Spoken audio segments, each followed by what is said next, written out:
আসসালামু আলাইকুম গাইজ, ছোট্ট একটু ব্লগ নিয়ে আসলাম আপনাদের সামনে। আমরা ঈদের পরের দিন চলে যাচ্ছি বরিশালে যাচ্ছি আমার হাজব্যান্ডের কলিকের বাসায়। এখানে গিয়ে দূরাত থেকে আমরা যাব কুয়াকাটা ঘুরতে, কুয়াকাটা সমুদ্র সৈকতে। রাস্তায় দেখুন কত সুন্দর, ঈদের পরের দিন ছিল এই জন্য অনেক সুন্দর, কিন্তু ফাঁকা ছিল রাস্তা। বরিশালে যেতে কিন্তু অনেক নদী পড়ে, বরিশালে কিন্তু অনেক নদী বিখ্যাত এলাকা।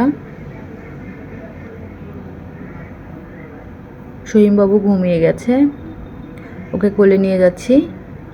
আজ এই প্রথম জার্নি, আমার অনেক কষ্ট হয়েছে। সমস্ত জার্নিতেই কিন্তু আমাকে সহিমবাবুকে কোলে নিয়ে রাখতে হয়েছে। ওর বাবার নাকি শরীরটা বেশি একটা ভালো ছিল না, এজন্য আমি ওকে সামলিয়েছি। দেখুন ভাইয়াদের বাসায় যাওয়ার আগে কত বড় একটা নদী। এই নদীর মধ্যে, এই নদী পারাপার করতে গেলে কিন্তু অবশ্যই নৌকাতে যাতায়াত করতে হবে। এখানে ছোট একটু ট্রলারে আমরা যাচ্ছি। আমার কিন্তু প্রথম এই ট্রলারে উঠতে অনেক ভয় লেগেছিল, আমার তো মনে হচ্ছিল আমি পড়ে যাব। যাই হোক, শেষমেশ আর পড়ে যায়নি। চলে যাচ্ছি নদী পার হয়ে। ভাইয়াদের বাসায় যাইতেই দুইটা নদী পড়ে। রেহান সহিম অনেক খুশি, আমরা অনেক খুশি, অনেক ভালো লাগছে। আমরা মিষ্টি নিয়েছি, ফলমূল নিয়েছি ভাইয়াদের বাসায় যাওয়ার জন্য। ভাইয়াদের বাসায় প্রথম রাত থাকার পরে পরের দিন আমরা চলে গেলাম রেহানের আবার আরও একটা কলিকের বাসায়। বরিশালে ওনার দুইটা কলিকের বাসা। ভাইয়াদের বাসাটা আমি ভিডিও করিনি, আমাকে আসলে ভালো লাগছিল না, এই জন্য ভিডিওর মধ্যে এই ভাইয়াদের বাসাটা নেই। পরের দিন আমরা ভাইয়াদের যে আর একটা কলিগ আছে, এই কলিকের বাসায় ঘুরতে গিয়েছিলাম। মাসুদ ভাইয়ের ওয়াইফ, এটা মাসুদ ভাইয়ের ওয়াইফ, ওনার দুটা বাচ্চা। ওই যে আর একটা ভাইয়া দেখছেন সবুজ কালার শার্ট পরে আছে, ওই ভাইয়ের বাসায় আমরা ঘুরতে গিয়েছিলাম। এই ভাইয়ের বাসাটা মাশাআল্লাহ দেখতে অনেক সুন্দর। মাসুদ ভাইয়ের বাসাও অনেক সুন্দর, ওনাদের কাঠের বাসা। ওনাদের যে বিল্ডিং করেছে এগুলো এই নতুন বিল্ডিংয়ে এখনও ওঠেনি। ওনারা পুরাতন যে কাঠের বিল্ডিং আছে দোতলা বাসা, ওখানেই থাকে। এইগুলো কিন্তু ডাল কি জানি বলে, মুগ ডালের গাছ। এখানে কিন্তু অনেক মুগ ডালের গাছ। এটা মাসুদ ভাইয়ের বড় ছেলে রেহান, মাসুদ ভাইয়ের ছোট ছেলে, এরা কিন্তু অনেক আনন্দ করছিল।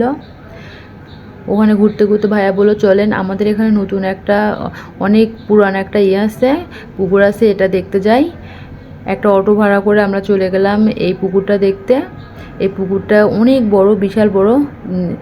সামনে খুব সুন্দর কিন্তু বসার ছিটও আছে। আমরা কিছুক্ষণ জিরিয়ে নিলাম এখানে। হাঁটতে পা ব্যথা হয়ে গেছিলো। আমি আসলে জানতাম না, আমি বোরখা খুলে নিয়েছিলাম, জামা পরে আমাকে যাইতে হয়েছে। আমি মনে করছি অল্প একটু দূরে, না দেখি মোটামুটি একটু দূর। যাই হোক, পরে ঘুরতে গেলাম।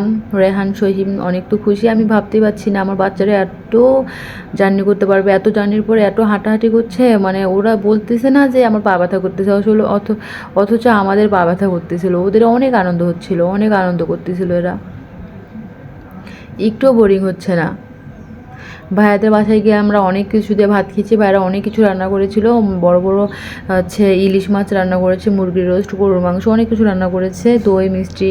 আমরা যে ফলমূল নিয়েছিলাম এগুলো দিয়েছে। ভাইয়ারা অনেক কিছু করেছে। ভাবির দেশি মুরগির ডিম এগুলোকে পোস্ট করে দিয়েছিল। নুডলস রান্না করেছিল, শ্যামাই রান্না করেছিল, শরবত করেছে, অনেক কিছু রান্না করেছে। ভাবি অনেক আইটেম করেছে, আমরা খাইছি। আমাকে ভাবি 2 পিস মাছ দিয়েছিল, একটি ইলিশ মাছের মাথায় এবং একটি ইলিশ মাছের চাক্কা। আমি তো অত কিছু খাইতে পারতেছিলাম না। এই সময় আমার ছোটো ছেলে ওয়াশরুমে গিয়েছিল, রাগে আমার মাথা গরম হয়ে গিয়েছে। এখন আমি কি করি, আমি তাড়াহুড়া করে অর্ধেক মাছটা খেয়ে ওর বাবাকে অর্ধেকটা দিয়ে দিয়েছি। দিয়ে বিকেল প্রায় সন্ধ্যা হওয়ার আগে আমরা চলে যাচ্ছি মাসুদ ভাইদের বাসায়। আবার ভাইয়াদের বাসায় সকালে গিয়েছিলাম, সকালে গিয়ে সকালের নাস্তা দুপুরে খাওয়া দাওয়া করে বিকেলে আমরা চলে আসলাম। যাওয়ার পথে ভাইয়া বলতেছে চলেন আমাদের এখানে ব্রিজ আছে, ব্রিজটা দেখতে যাই। এই ব্রিজের যে কাজ অর্ধেক রয়েছে, ব্রিজ ঢালাইয়ের অর্ধেক কাজ রয়েছে, এই জন্য এখানে একটা মিটিং আছে। এখন ভাইয়াকে নাকি ডাকছে এখানকার নেতা ফেতা। যাই হোক, ওনারা একটু মিটিং করতেছে, আমরা একটু ঘুরতেছি, একটু ছবি উঠাচ্ছি, অনেক ভালো লাগছে। এই দেখুন ওই পাশে একটা ব্রিজ, এই পাশে একটা ব্রিজ, মাঝখানে কিন্তু ফাঁকা। মাঝখানটা ফাঁকা রাখার কারণ হচ্ছে মাঝখান দিয়ে নাকি বড় যে জাহাজ নাকি যেতে পারবে না, অনেক নাকি মানে স্লোপ নিচু হয়ে যাবে ঢালাইটা, এই জন্য অনেক এই মানে অন্য সিস্টেম করে আর কি ঢালাই দিতে হবে। এই যে এখানে অনেকগুলো মানুষ আছে, নেতা ফেতা এসেছে, ওনারা সবাই মিলে এখানে মিটিং করতেছে। এখানে রেহানের আব্বুকে দাঁড়া করাইছে, যাই হোক, এখানে তো আমাদের কোনো কাজ নেই, কিন্তু ওনাকে বললো ভাই আপনি দাঁড়ান সম্মানের খাতিরে, উনি দাঁড়াইলো। পরে আমরা খুব সুন্দরভাবে সূর্য দেখছি। এখানে অনেক নদী, আমাদের আসলে গাইবান্ধা এখানে অনেক নদী নাই বেশি এরকম, মানে আমার এদিকে নদীর অনেক ভালো, জাহাজ অনেক সুন্দর আর কি দেখতে। আমাদের ওখানে আর কি ওরকম নাই, আছে অনেক দূরে। তো এখানে যখন ঘুরতে আসছি তখন নদী আর নদী, তো ভালোই দেখতেছিলাম, আনন্দ করতেছিলাম। পরে ভাইয়াদের বাসায়, যেটা ভাইয়াদের বাসা, কাঠের বাসাটা দেখতে পাচ্ছেন, এটা ভাইয়াদের বাসা। ভাইয়াদের বাসার সঙ্গেই নদী, এটা মসজিদ। ভাইয়াদের বাসার সঙ্গেই নদী। এই ভাইয়াদের কাঁঠাল গাছ, যত এগুলো গাছ দেখতে পাচ্ছেন, এগুলো ভাইয়াদের। যেদিন 2 দিন থাকার পরে, 2 রাত থাকার পরে নাকি 3 দিনের দিন আমরা চলে যাচ্ছি কুয়াকাটা। এখন ভাইয়ার আম্মু নাকি অনেক অসুস্থ, উনি ওনার মেয়ের বাসায় থাকবে। তো আন্টিকে এই মেয়ের বাসায় পাঠানো হচ্ছে। এখানে একটা হুজুর আছে, ওনার ভাইয়াদের বাসায় থাকে, ভাইয়াদের কোনো ভাই নেই। পরে সবাই মিলে আমরা কি করলাম, আন্টিকে নিয়ে রাস্তা পার করে, হুজুর আন্টি তো হাঁটতে পারে না, এই জন্য নদী দিয়ে আর কি আমরা যাচ্ছিলাম। এই যে আন্টি এখানে বসে আছে, আন্টি হাঁটতে পারে না দেখে আমরা এই নদীর মাধ্যমে আমরা যাচ্ছিলাম, নদীর পথ দিয়ে নৌকা ভ্রমণ হচ্ছিল, আমাদের যাওয়া হচ্ছিল। ছোট বড় অনেক নৌকা ভ্রমণ করলাম। যাই হোক, বরিশালে এসে মোটামুটি ভালোই লাগলো। আমাদের কিন্তু অনেক ব্লগ আছে, আমরা অনেক ব্লগ এখানে ছেড়ে দেব, দেখতে পারবেন। কুয়াকাটার অনেক ব্লগ আছে, অনেক ভালো লাগে। এটা 1 পার্ট আমি দিয়ে দিলাম, পরের আরও অনেকগুলো পার্ট আছে, এক এক করে সমস্ত পার্ট আমি দিয়ে দেবো আমার চ্যানেলে। সোমবাবু কিন্তু অনেক হ্যাপি। যাই হোক, আজ এই পর্যন্তই। আপনারা সবাই ভালো থাকবেন। আল্লাহ হাফেজ।